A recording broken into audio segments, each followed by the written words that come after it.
دیکھو ایک عجیب بات ہے، یہ جو خوش ہوتے ہیں نا شرابیں پی کے اور ناچ گانے کر کے، اور یہ جو اوٹ پٹانگ حرکتیں مارکیٹ میں چل رہی ہیں، اس کی مثال ایسے ہے جیسے کوئی آدمی اندھیروں میں بھٹک رہا ہو، ٹینشن سے پاگل ہو رہا ہو نا، اب ٹینشن میں آ کے وہ چرس پینا شروع کر دے.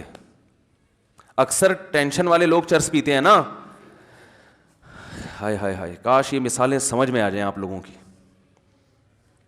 میں تو سوچ رہا ہوں اپنی مثالوں کا نا مسالوں کی طرح ایک ڈبہ بنا کے مارکیٹ میں، ایک کمپنی بنا کے مارکیٹ میں پھینکوں، کیونکہ ان مثالوں میں مسالوں سے زیادہ لذت ہے. مجھے مثال دینے میں اتنا مزہ آتا ہے، پتہ نہیں آپ لوگ کو سننے میں آ رہا ہے کہ نہیں آ رہا. دیکھو ایک مثال سے بعض دفعہ بات ایسی واضح ہو جاتی ہے کہ اس کا خصم کے پاس جواب نہیں ہوتا، کیونکہ پروپیگنڈے کا دور ہے نا. اتنا پروپیگنڈا کیا ہے آج مغربی دنیا نے، لبرل لوگوں نے، کہ اسلام کو سمجھنا مشکل بنا دیا ان کمبختوں نے. کہتے ہیں گورا انجوائے کر رہا ہے، دیکھو یہ مولوی پتہ نہیں کیسے ٹینشن ڈپریشن. ارے مولوی ٹینشن میں ہوتے تو ڈپریشن کی گولیاں مولوی کھا رہے ہوتے ہیں بھائی. زیادہ تر لبرل لوگ ڈپریشن کی گولیاں کھاتے ہیں. ابھی کسی نے بتایا واللہ عالم کہ آغا خان ہاسپٹل کی رپورٹ ہے کہ 78% لوگ ڈپریشن میں ہیں پاکستان میں. اب پتہ نہیں صحیح ہے نہیں ہے، واللہ ہے بھی کہ نہیں ہے، بلکہ کسی معتبر آدمی نے بتایا ہمیں 78% لوگ. مجھے کسی نے کہا کہ وہاں بھی ایسا ہی ہے مغربی دنیا میں 78% لوگ. تو میں نے کہا ہمارے ہاں 78% ہیں، ان کے یہاں بھی 78%، لیکن ہمارے ہاں کوالٹی وائز تھوڑا لو لیول کوالٹی کے نفسیاتی ہیں. ان کے اگر 78% ہیں تو کوالٹی کے لحاظ سے صحیح ہے نا، کیونکہ رپورٹ میں یہ تو آیا، کوانٹٹی تو دیکھی گئی ہے، کوالٹی پر رپورٹ پیش.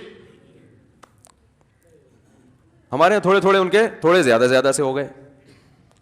تو اگر یہ ڈپریشن کا مسئلہ یہ عیش و عشرت کی وجہ سے اس میں لذت ہوتی، تو لذت میں زندگی گزارنے والا ڈپریشن میں تھوڑی جاتا ہے. ڈپریشن میں تو وہ جائے گا جو لذت سے زندگی نہیں گزار. تو نماز پڑھنے والے کو ڈپریشن ہونی چاہیے، داڑھی رکھنے والے کو اسٹریس میں جانا چاہیے، نظر کی حفاظت کرنے والے کو چاہیے کہ دماغی پاگل ہو جائے وہ تھوڑے دنوں میں، شراب سے بچنے والے کو چاہیے کہ اس کے اوپر کی سیٹنگ. بولو نا یار کیا ہو گیا، آپ لوگ کی سیٹنگ ماشاءاللہ فٹ فاٹ ہے، بہترین ہے، تو بولنا پڑے گا آپ کو.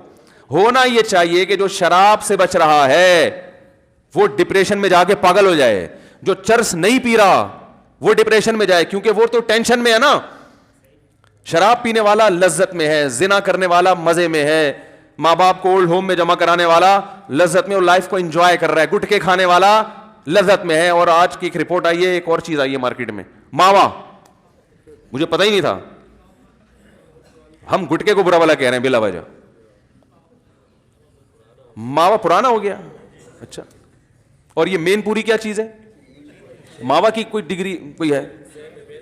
بہن بھائی ہیں تو کھا رہے ہیں شیشہ پی رہے ہیں، تو بھائی یہ تو خوش ہونے چاہیے. اگر اس میں واقعی لذت ہے، اس میں مزے ہیں، تو بھائی ان کو تو جو فلمیں دیکھنے والے، سینما گھروں میں جانے والے، ان کی لائف بہت مزے کی، ہنسی ایسی انجوائے کرنا چاہیے ان کو. وہ فلم بھی دیکھ رہے ہیں بھائی، ان کو تو زیادہ مزہ آنا چاہیے.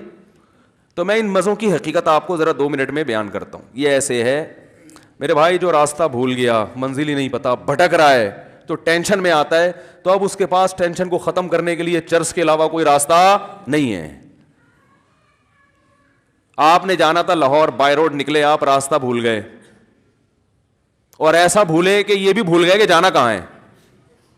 ایک تو راستہ بھولتا ہے انسان کہ چلو لاہور جا رہا تھا لیکن لاہور کا راستہ بھول گیا، کوئی بتا ہی نہیں رہا کمبخت، کوئی مل نہیں رہا بندہ، نہ کوئی سائن بورڈ ہے، بھٹکتا ہے یار، ادھر جانا ہے، کوئی کہہ رہا ادھر جانا ہے، کوئی کہہ رہا ادھر جانا ہے، کوئی کہہ رہا ادھر جانا ہے. اب آپ پریشان ٹینشن میں فون کرو گے نا بار بار، کبھی کہاں فون کرو گے بھائی، میں گاڑی میں راستے میں ہائی وے پہ کھڑا ہوا ہوں، بچے میرے ساتھ ہیں، گھر والے میرے ساتھ ہیں، گاڑی کا پیٹرول بھی ختم ہو سکتا ہے اور ڈاکو بھی آ سکتے ہیں، مجھے راستہ بتاؤ. میں یہاں کے لیے تھوڑی، میں تو صحرا میں کھڑا ہوا ہوں. کوئی کیسی ٹینشن میں ہوگے نا آپ، پاگل ہونا شروع ہو جاؤ گے ٹینشن سے. یہ ٹینشن خدا کی قسم کم ہے. اس سے بڑی ٹینشن یہ کہ راستے میں آ کے آپ یہی بھول گئے کہ میں جا کہاں رہا تھا.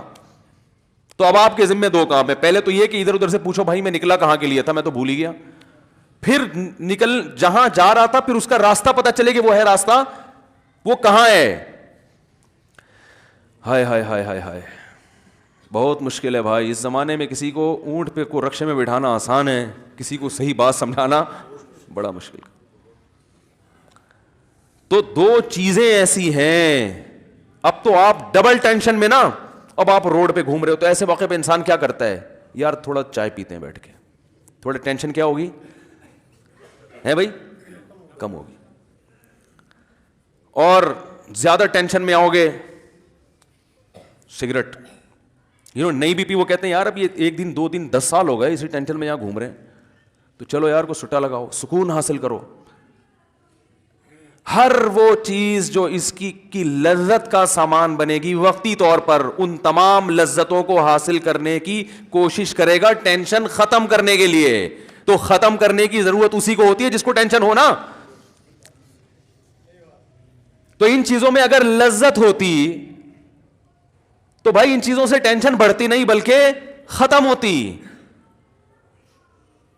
اور یہ ان کو ضرورت نہ ہوتی جو پہلے سے ٹینشن میں ہے.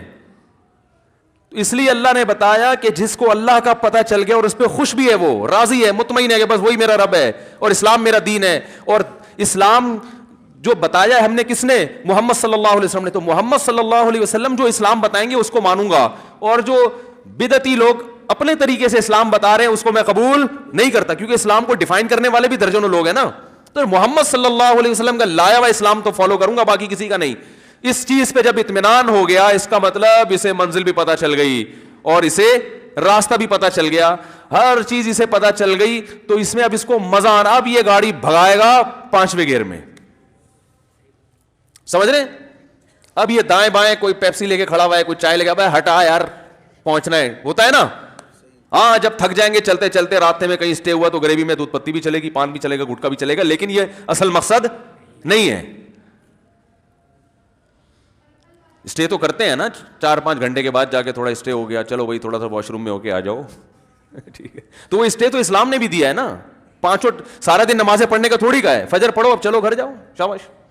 یہ تھوڑی کہ وہیں بیٹھے رہو ظہر تک. حج زندگی میں ایک دفعہ کیا بس ختم ہے, کافی, ایک دفعہ بہت ہے. کرنا ہے تو غریبی ہے, نہیں تو بس زندگی میں ایک دفعہ کافی ہے. زکوٰۃ ایک دفعہ ہے, قربانی فطرہ ایک دفعہ. اب یہ تھی کہ ہر روزانہ بڑی بڑی رقمیں صدقہ نکال کے خود روڈ پہ آ گئے, تو اللہ تعالیٰ نے خود انٹرٹینمنٹ کا درمیان میں بریکیں رکھی ہوئی ہیں. فجر پڑھنے آتے ہو, امام صاحب کہتے ہیں بریک کے بعد دوبارہ ظہر میں ملیں گے انشاءاللہ. کتنی لمبی بریک ہے دیکھو, حالانکہ بریک کم ہوتی ہے, پروگرام زیادہ ہوتا ہے نا, لیکن یہاں پروگرام تھوڑا ہے, بریکیں. کیا خیال ہے بھائی, اتنی لمبی بریک کے بعد اللہ کہتے ہیں دوبارہ ملیں گے. تو وہ 5 ٹائم نماز پڑھنا مشکل ہو رہا ہے, نماز 5 ٹائم پڑھنا, وہ بریکیں جو ہے نا اتنی لمبی لمبی بریکیں, وہ بریکوں کو اصل بنا لیا اس نے.